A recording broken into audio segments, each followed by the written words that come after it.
conflicting with the governor's executive order permitting electronic meetings be suspended. So I make that motion. If it hadn't already been made, second it if it has. Thanks for the motion on the second. Do I ask for, all in favor? Say aye. I think you have to poll this. You kind of have to do roll call, Will, so that we know who's saying yes and who's here. Gotcha. Thank you. All right. Ingrid McIntyre. I'm present and I say yes. Let the meeting begin. All right. Kyle Duvall. Yes, and present. Jeff Gibson.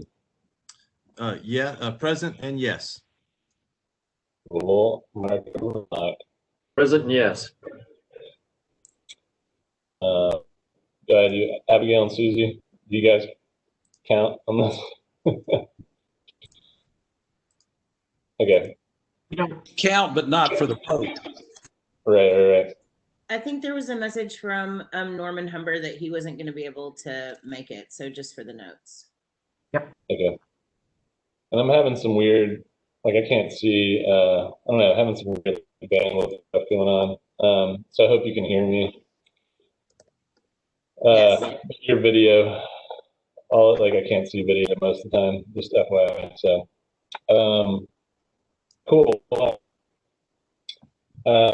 Looks like we have some HMIS updates and, just an update on the HMIS charter and public comment stuff that we just went through. Is that you, Abigail? I'm not sure if it's me or Susie, but I can say that there were no comments. That's really all. We just want to make sure you all knew and that it was in the record that there are no public comments. So we will just move the charter changes forward to the COC meeting this month for a vote to approve. Cool. Any discussion there? Anybody? Any questions about that?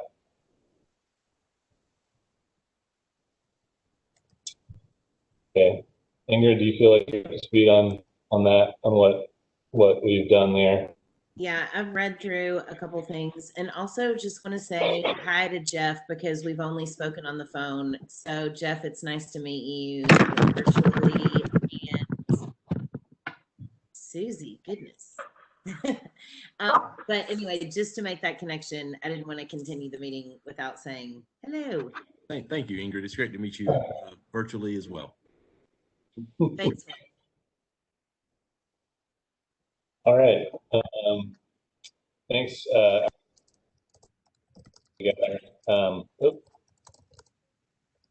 Okay. Just said that I was muted, but I don't think yeah, thanks, Susan and Abigail, for putting the agenda together and also for sending out the draft that has some comments on it or changes that we can go through now. I do want to apologize for the late email, or Abigail sent it to you this morning, like right before the meeting, because it was like bottlenecked with me. So I'll take responsibility or take the blame for that one. And just this draft is definitely needs more work. Like this, I don't think we're close to being, for it being in a form that we want in terms of like sharing it with the rest of the community. But I think there's a lot to talk about, so we can kind of just go ahead and get started, and then I think we'll identify some more stuff to focus on for the next community meeting. So I think, I don't know if we'll see how this sounds to you all, but I think I'm just gonna like walk through the document with you, and then we'll just discuss as we go along, unless anyone else has a better way of doing things. I hope you all don't glaze over and go to sleep on me. I hope you've had your coffee.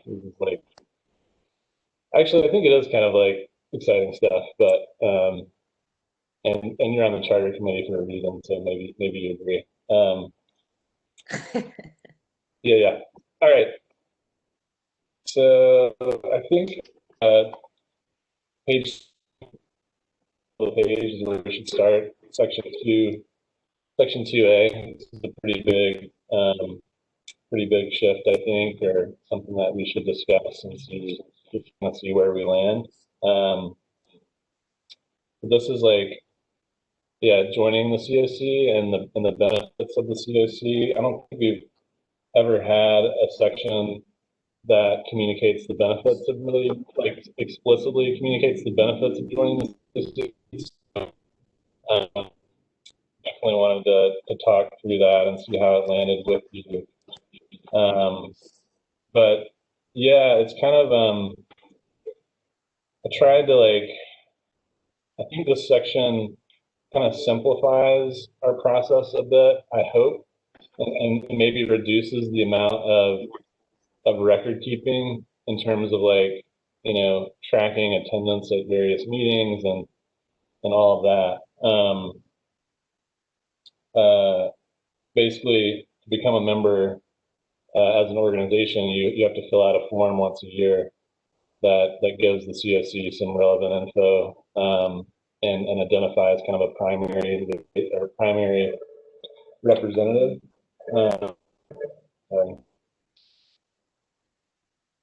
And then instead of, like, you know, having to attend 50% of the meetings that are every month or the other month, there's another change in this charter that is, like, COC has 2 general membership meetings. There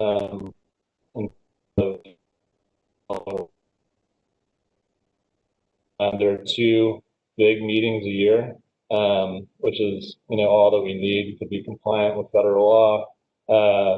And those meetings have distinct agendas. Like, one of those meetings is heavy on voting, so it's focused on approving the charter, approving the HMIS lead and COC, or the collaborative applicant and stuff when we need to do that.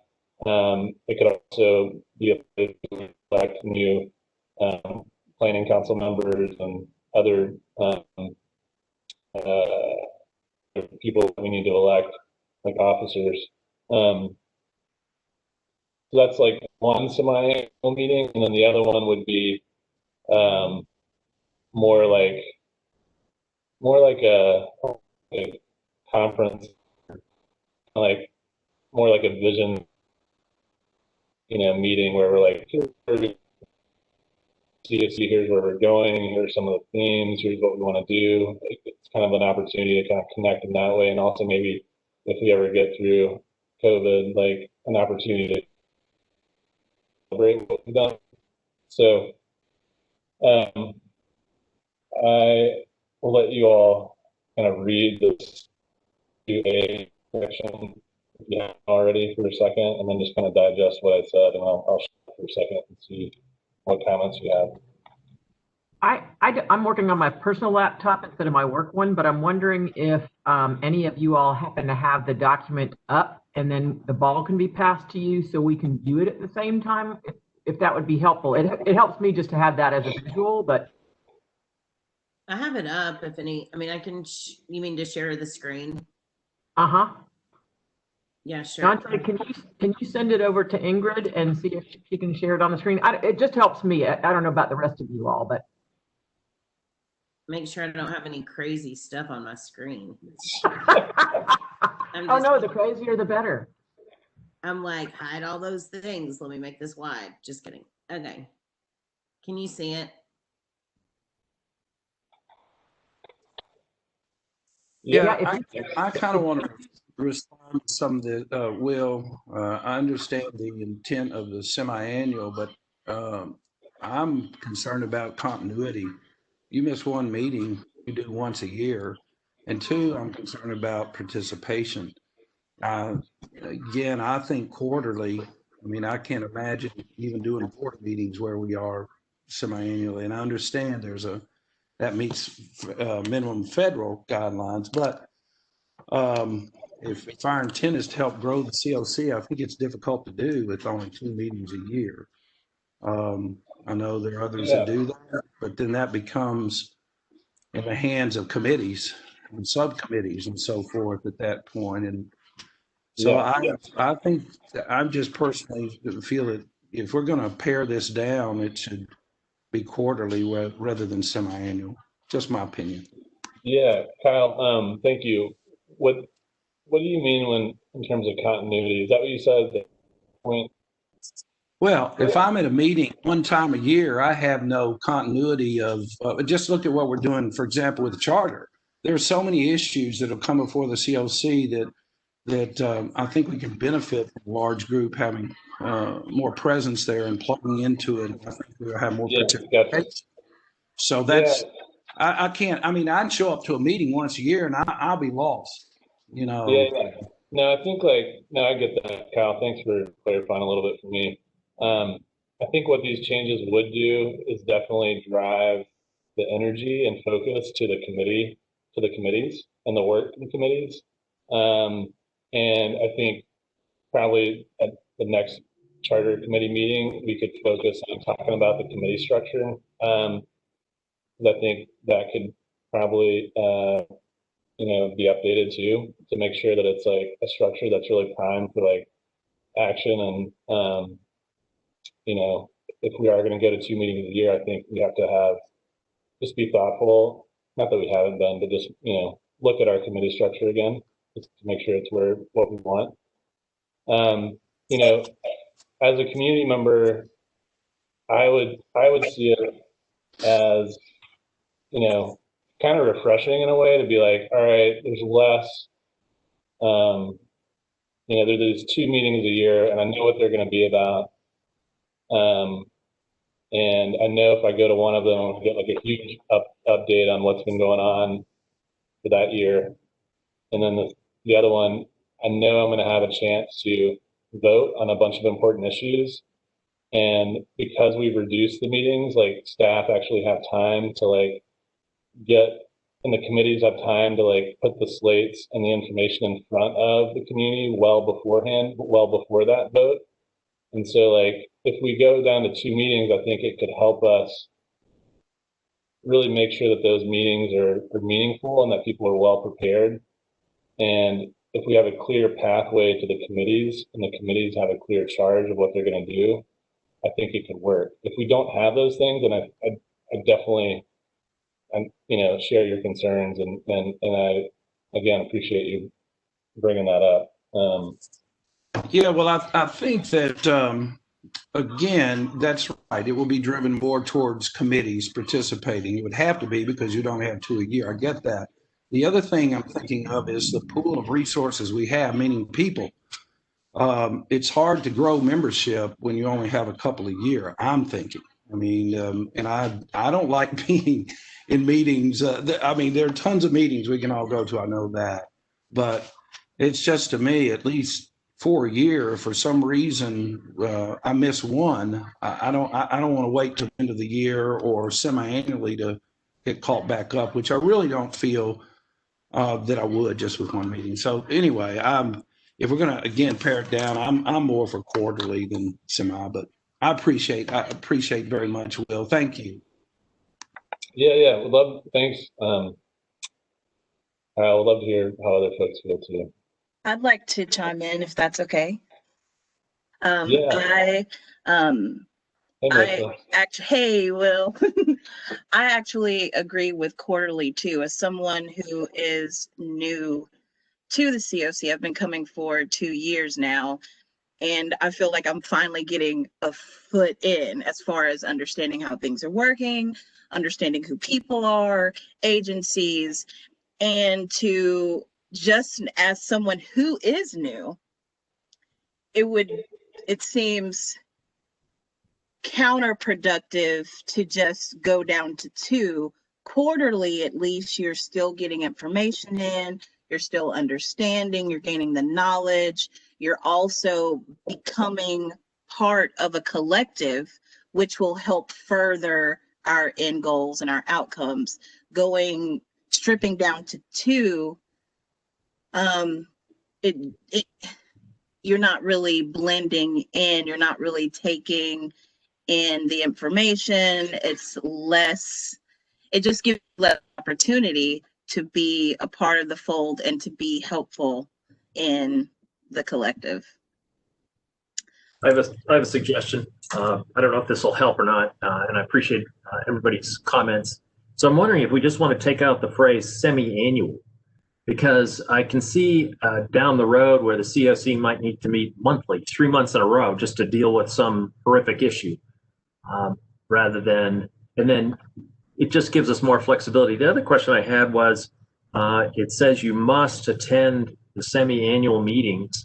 If my mom dies and I have to go to a funeral and I've missed one of the semi-annual meetings, I'm off the COC. It's the same problem I've had in the past. So I'm just wondering. Yeah, I think If your mom dies, we're gonna give you a pass like that. I don't think that that's what the meeting is for. I mean, the meeting.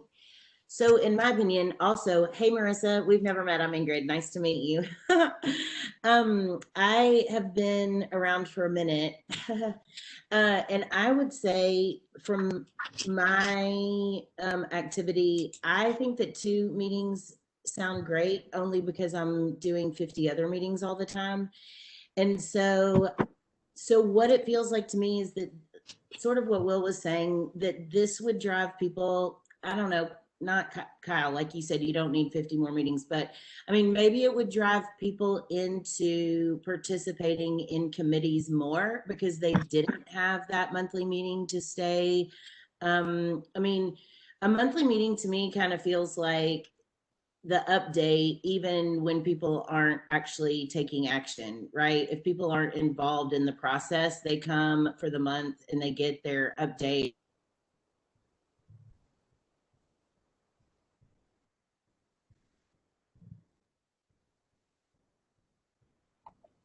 Did Ingrid freeze on everybody? Yeah. Ingrid, you're frozen if you can hear this. This is Mark. I'm gonna respond. So I've gotten stuck because my boss has a regular Thursday meeting once a month, and it always fell on the meeting of the COC. So suddenly I'm not part of the COC anymore, and it's going to take me months to get back eligible by attending meetings. So I appreciate the idea that if my mom dies, you guys are going to give me a pass.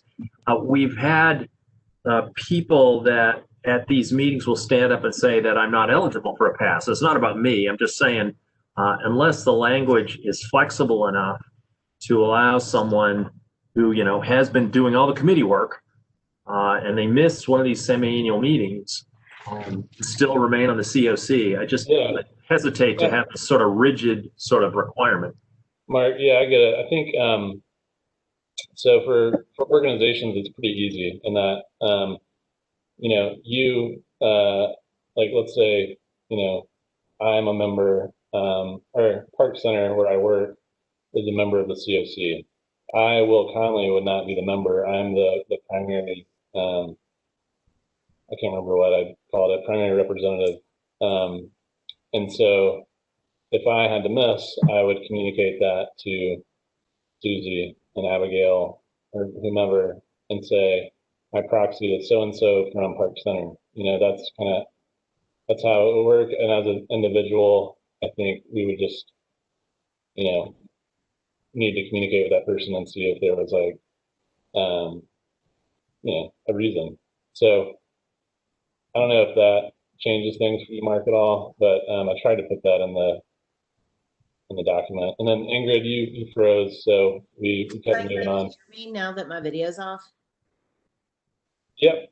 Yeah, I think just to, sorry, not to take more time, but just to round that conversation off, I don't know where you stopped hearing me, but I just think it puts a little more responsibility on individuals to be involved and participate and not just collect, you know, show up and collect information, I guess, is what it feels like working with meetings. And just knowing how many meetings like outreach workers go to and other people go to that are in different levels of employment across, you know, across the different agencies. It could be that just, you know, just the higher ups are going to be the only ones that miss the one meeting a month. everybody else is actively participating, you know, on a regular basis, pretty much. I don't know, just my thoughts. I think it would be helpful to meet twice a month, because then again, I think that we would have to be really prepared. And it would be something that you could set on your calendar. It's not going to be like, oh, and by the way, our meeting is next week. You know, it's going to be like, oh no, we have to prepare. Like, this is a big deal. That's all. Yeah, thanks, Ingrid. Let's maybe spend a couple more minutes on this, and then we can move on. I think I heard somebody try to talk about you, Marissa. Yeah.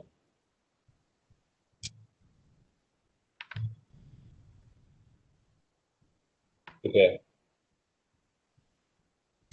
So, Mark, I heard, yeah, definitely want to rephrase it a little bit around the semi-annual to make sure we do have some flexibility. I think I would like semi-annual in there. Maybe it's like at least semi-annually, given that that's how it's worded, I think, in the federal regs. But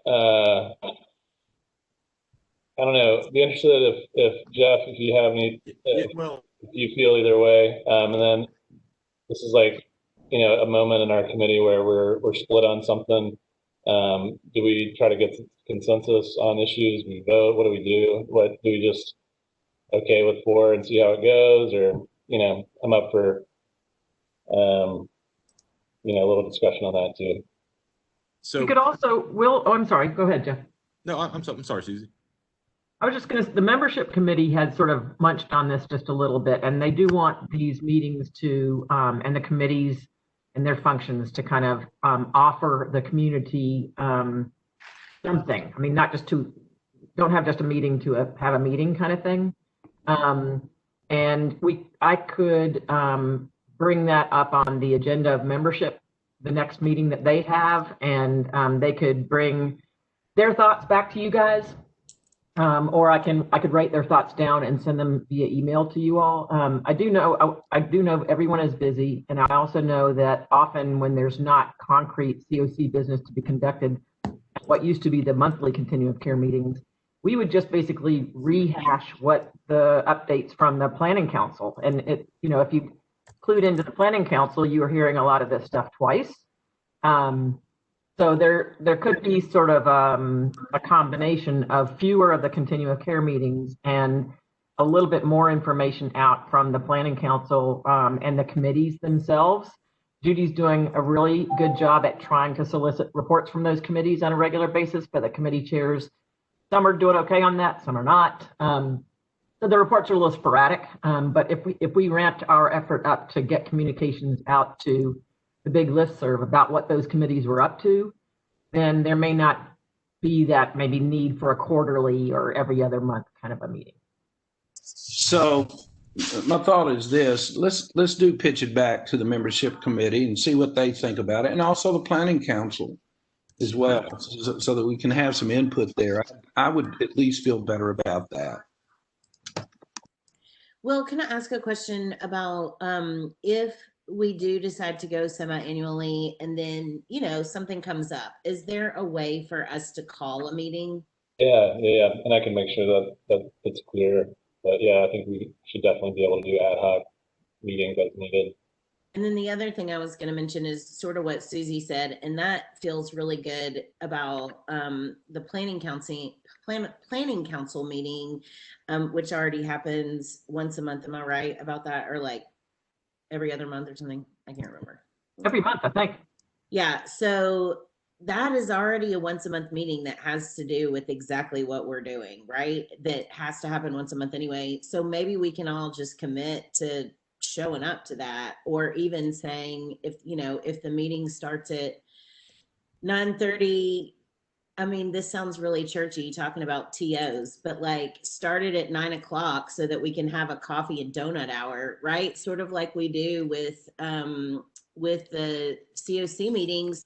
So I mean, you guys are right. Like, I love seeing everyone. It's a joy to be able to see people and connect and remember what everybody's doing and, you know, encourage each other. And maybe we could do that and focus more on those planning meetings that do happen once a month. I don't know, just a thought.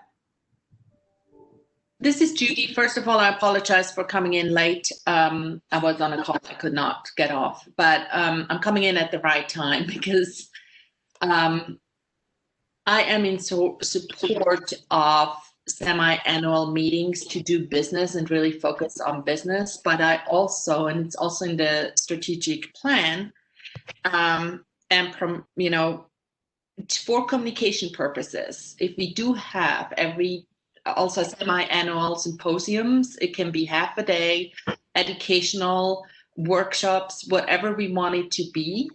That can make up for a lot of seeing the people. It is a recruitment tool to get more people in. The one symposium that we had, we saw people from other counties even to come and join. There is a lot we can do with that makes up for some of the meetings where we don't, where we just meet to hear from what's going on and report out and have a focus. So with that, it just makes sense for me to do the businesses then for the COC general meetings twice a month and just really look at what other meetings are we actually talking about? Is it educational, informational? That could be in such a symposium with the focus to recruit also more members. So you're saying, like, instead of having those meetings every month, we could fill that some of that time in with like educational opportunities and other community activities. Yes, and when you look at the strategic plan, it really calls for a twice a year symposium. So let me apologize first by saying I don't know what federal or other applicable law requires, if anything, in connection with what we're discussing right now. But I will say in a charter document, I would favor more general language than more specific language, unless you guys tell me that some law, requires specific language. So I wonder if we might say something along the lines of, attend as practicable semi-annual stakeholder meetings and other such meetings as may be called from time to time, or something that makes it clear, one, to address Mark's concern that if you absolutely cannot miss a meeting, you don't lose your status as a COC member, and two, that says semi-annual is going to be the minimum, but we might have other meetings as well. That to me builds in an amount of flexibility that we would want to have in the charter. One other very minor grammatical comment I'll make is I think all of the bullet points under 2A ought to be stated in the present tense. So we've got, under the first bullet, submit, the next 3 or 4 bullets have ing at the end of the verbs. I would get rid of those. And then if down in the 3rd major bullet, if an organization, comma, I would do a sign instead of a signed past tense. But those are nitpicky grammatical things. I love it, Jeff. Thank you. I like Jeff's language, honestly, because I'm thinking 2 things. One thing that Judy just said, symposiums, which, by the way, I attended the symposium last year. It was excellent. But I see 2 separate issues here. You've got the COC, meetings, and then you have the symposiums. But with Jeff's language, we get in the semi-annual meetings as suggested, but the flexibility is there to incorporate symposiums under the umbrella of the COC as well. So personally, I like the suggestion Jeff is making. I have a couple other, one other comment way down in the middle. It says support the COC's coordinated entry system. I would say right after that, say, and if applicable to the agency. So for example, I work at Nashville General Hospital. There's probably a very little chance our hospital, which is a member of the COC, although I've been delinquent, so we're on the delinquency list, that it would apply to us to the extent, we suddenly tapped into the system. Yeah. Thanks, Mark. I meant to have that in there actually. So appreciate it. I'm sorry, can you tell me, Mark, where was that one under? So where it says, what you can see the reference 100%, that right in the middle. So it says supporting the COC's coordinated entry system and comma, if applicable to the agency, comma, use, as Jeff pointed out, instead of the gerund, use coordinated entry to receive, et cetera, et cetera. Yeah. Hopefully hospitals will be on that list soon. Just to remove it, makes it more flexible. Yeah. All right. Yeah, this is really helpful. I think it's, already a better document. And Susie, thank you. I like the idea of it going back to the membership committee at least, or is that what it's called? I think. So any other, like outside of just meeting frequency and some grammatical stuff, which again, I wrote some of this really quickly, and I'm used to going through the big editing process for pretty much everything, so I kind of like it. So please bring it on if you have comments like that. So I don't know, Mark's the same way. And what can I guess I have a question about and if I freeze, just tell me. The adopting and implementing housing first principles and evidence-based practices, how are we going to hold people accountable to that? Because we are clear that that is not happening in our COC. So, I mean, across the board. So I just wonder if it's in our charter. Like, I agree with that, and I think that's amazing. I also know that probably that's not everybody's opinion, and how we're gonna hold people accountable to that adaptation and implementation. I just thoughts on that maybe. yeah, thanks. I mean, I thought this would probably be the first point that people would look at. So I was surprised that you had to bring it up. So I have some thoughts, but anyone else want to like comment before I do? I guess. Okay. Yeah, I think it's helpful to have it in the charter like this for a number of reasons. But I think that oversight or enforcement or whatever we're going to call it would need to be a part of we would need to make sure that if we change the committee structure or do whatever, like it would need to be baked into like our committee work, and it would need to be developed. And I think there are a few ways that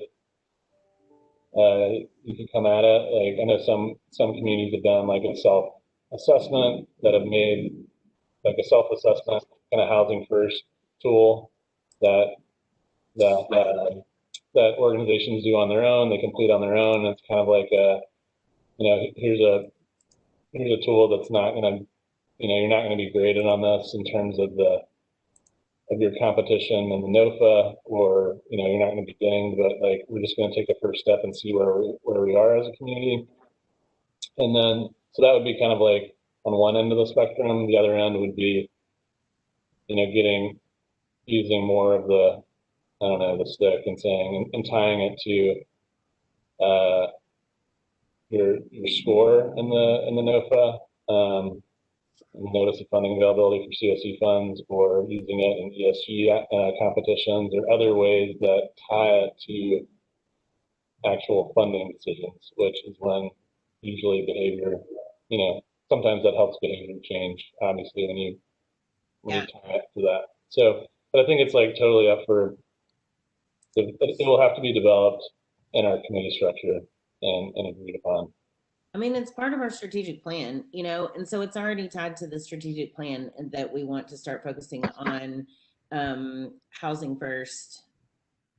And like, I'm the first, I'll say, I don't even know what our housing is called. It's not housing first, it's medical respite. So like, I don't even fall into that category, but still obviously am very supportive of housing first, and think that as we can bend our language and activities in our community towards that, it's the most beneficial for our community.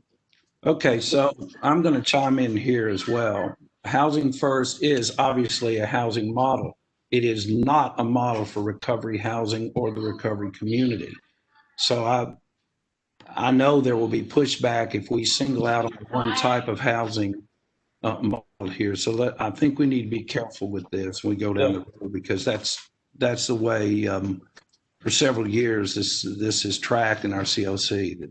Kyle, and I was hoping that you would jump in, and glad that you did. I think it was about maybe Judy and Abigail, you probably know this better, but like 3 or 4 years ago, I think HUD issued a brief around this. There was a lot of discussion. I remember being in the room with you, Kyle, I think, just around housing first and recovery housing, and is it possible to implement a housing first approach in recovery housing? And HUD weighed in on that with the policy brief, I believe, and actually gave community examples of how a housing first approach is implemented in recovery housing and other communities, which meant, I need to like read up on this again, but it was like, and Ingrid, I bet the housing that you just mentioned would fall into this too. But how it might be like, generally it's lowering barriers to entry. So how it might look like, we're not going to require six months of sobriety or before you can enter the program, or like if you relapse, it's not going to mean immediate, termination of your time in our program. Like there's a way to get back in, or they're not background checks, stuff like that, to like show that it is a complicated issue in terms of recovery, and that you're lowering barriers in terms of entry and re-entry. Well, there was the recovery housing brief that HUD put out, the National Alliance for Recovery Residences, which is nationally recognized. If you go on their website, you'll find numerous research that's been done over the years that specifically talk about what recovery housing is, what it is not. There have been many, many research papers done on it. So I'm just saying there are many different approaches to housing, and there are people who seek out recovery housing for the purpose of sobriety. So the hurdle to people in recovery is trying to find organizations that offer the types of housing the recovery community does. So that's a discussion for another time, but I'm just saying, if we go down the road and we handpick one particular model and try to force another type of model under that umbrella, it just doesn't work. And there are plenty of people that have letters beside their name that I don't have, that have done this research for years. So we can provide it. The National Alliance for Recovery Residences is people on Capitol Hill are paying attention. SAMHSA is, as well as HUD has some folks at the table from NAR. Anyway, I'm just saying we need to be careful about thinking that one model is one size fits all. So yeah, and I don't think that's what we're saying, Kyle. Okay, well, that's a comment. Yeah, and I think it's like we need to give people a choice about what housing they enter into, or sign a lease for, or whatever. And I think that should definitely be a goal. The examples that I gave around lowering barriers, I'd be interested to hear if there'd be objections to examples like that, or to actions like that, because I think that is what HUD. I need to read the brief again, but I think those examples of lowering some barriers would actually be seen as a housing first approach in recovery housing, and would help our community compete against other communities that are going up for these funds, and that's one of the goals that we have as well. So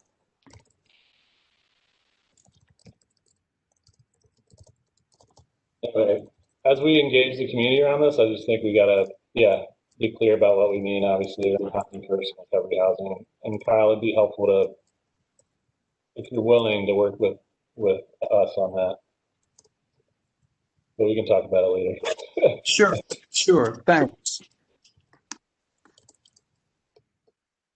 Do you want me to, I mean, I know I'm not doing a very good job at screen sharing because I'm moving all over the place, but can I move up a little bit? Yeah, please do.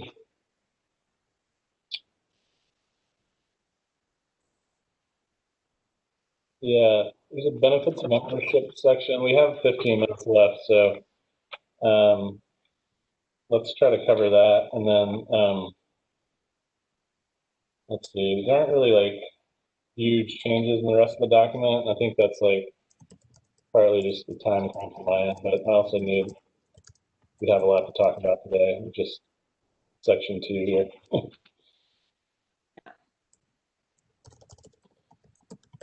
So any comments on benefits of membership? This is Susie. This is just, these kinds of things can be sort of expounded upon in the membership committee. They've drawn up, Mel Barnett over at the Room in the Inn is putting together sort of a little flyer about being a member and what that really sort of accrues for a person. And so I can take what you guys give me in addition to these points back to them and then bring back some of the highlights that they discuss to you all. And since we're talking about this, the nominations committee is meeting this week as well. And so if anybody has nominations that they are interested in sharing, please send them my way.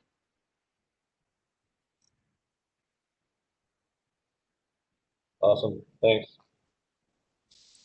Okay, so the other, sorry, keep going. Somebody else trying to talk now? Okay. I'll just say, like, pretty much the rest of the document, I was trying to funnel a lot of the elections and stuff into like those semi-annual meetings. So, and like all the timing of, you know, yeah, like when, like trying to organize a lot of that work around those 2 meetings. So I think like given the feedback from you all around making it like a little more general and not so rigid and, you know, adding some flexibility, I already know, you know, how I think we should reword some of this stuff. But that's what I was trying to do, is just kind of like use those 2 meetings as anchors for a lot of the elections and stuff, so that we're not like trying to elect people throughout the year. They're like certain seasons and periods of time where we do that to like focus our work, and then do the voting around one time of the year, just to like maybe be a little more efficient around that stuff. That sounds delightful. Not that you're not efficient, but you know what I mean. Oh, I'll take any help that I can get. Just on page 4, I don't want to get into too much editing, but when it says C, representation and voting, and then 1 organizations, I just suggest, I think this is the spirit of Jeff's point. It says each member organization shall have at least 1 representative who attends and votes at, I would just say members. And then number 2, we've put in the word experiencing in the second line, and I think you may not want that word there, unless you're going to say experiencing homelessness. Wait, sorry, Mark. Oh, yeah. That should be homelessness. Yeah, then it's fine. Thanks. Yep. Okay. Yeah.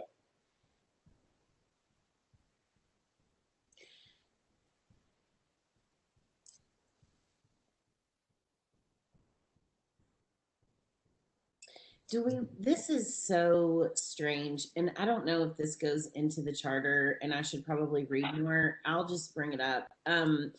You know, sometimes we get stuck on issues and we tend to talk all day about them and then waste all of our time. Not waste. We are in conversation together. But we get hung up on, we get hung up on something and then it takes up our whole meeting. And that happens on a regular basis. And I'm wondering if we might in our charter put some kind of like 3-minute bitching session rule on there or something. And I mean, I'm talking about me too, friends. You know me. Like sometimes we'll get on a rant and it will take up the damn whole meeting, and then we don't get anything accomplished. And really, it's just caused harm in our community, right? I mean, a lot of times. And so I'm just wondering if there might be a way that we are able to streamline comments, or like, hey, if you want to, you know, talk about something you're really passionate about, you have 3 minutes. I don't know. I just don't think it's a dumb idea. I think I saw a bitching session in the federal reg somewhere. Yeah. I don't know. I think that's, yeah, I don't know. It's a hard one. I think it's like, I was about to say like a leadership thing for whoever's facilitating. And Yeah. But- Maybe we just talk to the leadership. I know what you mean though. I'm going to can- parrot something that Jeff has said a couple of times, and I'm inferring it was Jeff. You were hinting at this. So the idea that we have a charter is sort of the 30,000 or 60,000 foot view document. Then you have bylaws. So most corporate charters, when you create a corporation in the state of Tennessee, your charter is probably maybe 2 pages. Yeah. And then you have bylaws, and then you have sort of rules of order, if you will. And so I don't take Jeff's argument, but I think we're in some respects still doing a charter / bylaws document. We don't have bylaws yet, and this is something Kyle has pointed out to us a couple times in prior meetings. So I just want to keep. I love that idea that it's this high level, and I agree with you. We've seen, just to your point, Ingrid, meetings get hijacked. Just wears me out. And I'm thinking, why am I even attending this? Huge waste of my time.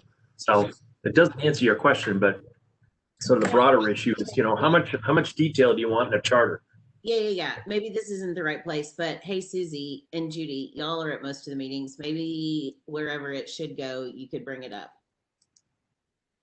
Yeah, and you all, I probably don't have enough time to talk about this right now, but I think the charter versus bylaws thing is partly my fault that we still have them mushed together. Like I heard you guys at the last meeting and heard Kyle, and so I don't want you to think that I'm ignoring it. I talked to Susie and Abigail about it, but I feel like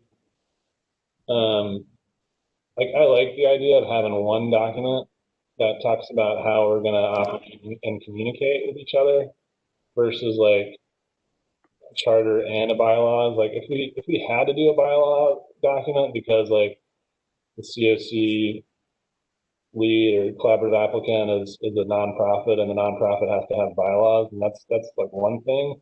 But I don't think we're I don't think legally we have to have a bylaws in this situation. I think we do need a charter, right? So let's make a charter that has the 30,000 foot stuff, but also has some detail. And I know that's like a tricky thing to do, but I would like to not have to I think it would be confusing to have both documents, to have two separate documents and have to straddle them or refer to them or update them. So this current draft that you're looking at is an attempt to squish them together. But that's my attempt, and I'm willing to separate them if that's the will of the committee eventually. Hey, Will, I think typically the reason you'd want to have a separate bylaws and charter is that the charter is typically something that has to be approved by a much more stringent majority. And so you want to be nimble in your bylaws because your board in a typical scenario can revise the bylaws typically just by a straight majority vote. I know nothing of how we're going to approve this charter or what the voting looks like, but that's typically the difference. I mean, if our whole COC membership has to approve a charter, it just becomes more cumbersome to revise.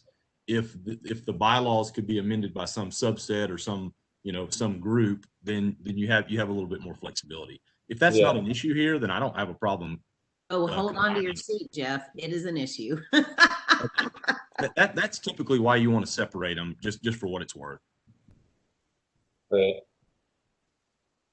I think the way that it's written is we would approve the charter once a year, usually with the majority of the COC membership. Yeah. Anyone else have any thoughts about all Just to mimic what you were saying, I'm not anxious to start a bylaws committee. God help us. So I get your point, but let's just get this done. Yeah. Same. I think there are things that we're gonna want to amend. We're gonna want to change the charter a week after we get this thing approved. That's gonna happen. And I think if it's so urgent that we need to call an ad hoc, then that's because we're not following the federal regs or whatever, then we do that. But I think in my experience, I don't know, most of those changes can wait until the what I'm using that we update the charter, but anyway, those are my thoughts. Okay, we only have a few more minutes. I think let's see, page 11. We could go all the way there. Ingrid, thank you a bunch. There's some edits around just committee chairs being the people that select that appoint their respective members in their committees. That was something on the list that